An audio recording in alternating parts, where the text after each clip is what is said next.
Friends, ఇప్పుడే అందిన వార్త. క్యాబినెట్ విస్తరణలో తెలంగాణలో వీళ్ళకు లక్కీ ఛాన్స్. కొత్త మంత్రులు అంటూ లేటెస్ట్ అప్డేట్స్ అయితే రావడం జరిగిందండి.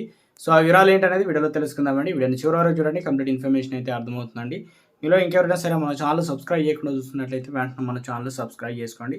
ప్రభుత్వం నుంచి వచ్చే లేటెస్ట్ అప్డేట్స్ అన్నీ కూడా ముందుగానే అందించడం జరుగుతుంది. అదేవిధంగా చూస్తున్నారు కానీ లైక్ చేయడం మర్చిపోతున్నారు, వెంటనే లైక్ చేయండి. ఇక లేట్ చేయకుండా వీళ్ళకైతే వెళ్ళిపోదామండి మనం.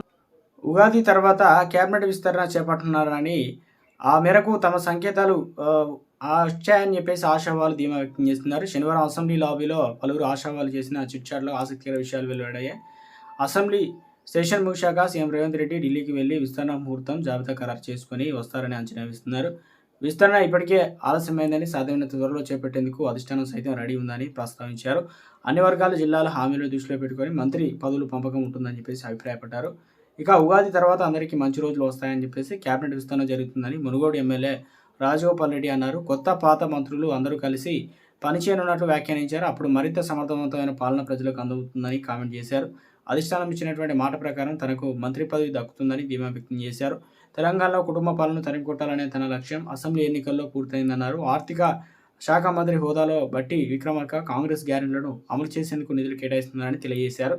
ఇక మొదటి వారంలో విస్తరణ సుదర్శన్ రెడ్డి అంటే వచ్చే నెల మొదటి వారంలో క్యాబినెట్ విస్తరణ ఉండవచ్చు అని చెప్పేసి కాంగ్రెస్ సీనియర్ ఎమ్మెల్యే సుదర్శన్ రెడ్డి అయితే అభిప్రాయపడ్డారు.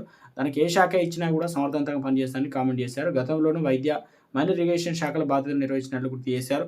ఆ శాఖల్లోని లోటుపాట్లను అధ్యయనం చేసి గాలిలో పెట్టవచ్చునని వివరించారు. హోంమంత్రి పదవి మీకు ఇస్తారనే ప్రచారం జరుగుతుంది అనే ప్రశ్నకు ఏ శాఖ ఇచ్చినా రూల్స్ ప్రకారం అయితే పనిచేసి వ్యక్తిగతంగా తనది ఆయనని తెలిపడం జరిగింది. రాష్ట్రంలో ఇక మొత్తానికి తెలంగాణ రాష్ట్ర వ్యాప్తంగా పూర్తిగా 4-5 పేర్లు అయితే వినబడబోతున్నాయి. ఇందులో వచ్చేసి ఇప్పటికే పూర్తి స్థాయిలో కూడా విజయశాంతి పేరు, దాంతోపాటు పలువురు కీలక నేతల పేర్లు అయితే వినపడుతున్నాయి. మంత్రి పదవి కాకుండా చీఫ్ పదవి ఆఫరు రేవంత్ చేయగా తనకు మంత్రి పదవి తప్ప మరొకటి అవసరం లేదని చెప్పేసి కూడా ఇక్కడ వచ్చేసి మనకు ఏదైతే ఎమ్మెల్యే మల్రెడ్డి రంగారెడ్డి అభిప్రాయపడ్డారు. సో మొత్తం మీదైతే 6 మంత్రులకు సంబంధించి ఖాళీగా ఉన్నాయి. అందులో విస్తరణలు అయితే త్వరలోనే ఉండబోతున్నట్లు అప్డేట్స్ అయితే అందుతున్నాయి అన్నమాట. ఉగాది కానుక నుంచి ఆశావాళ్ళు ఎక్కువగా ఉన్నారు. ఎవరికి మంత్రి పదవి దక్కుతుంది అనేది సంచలనం.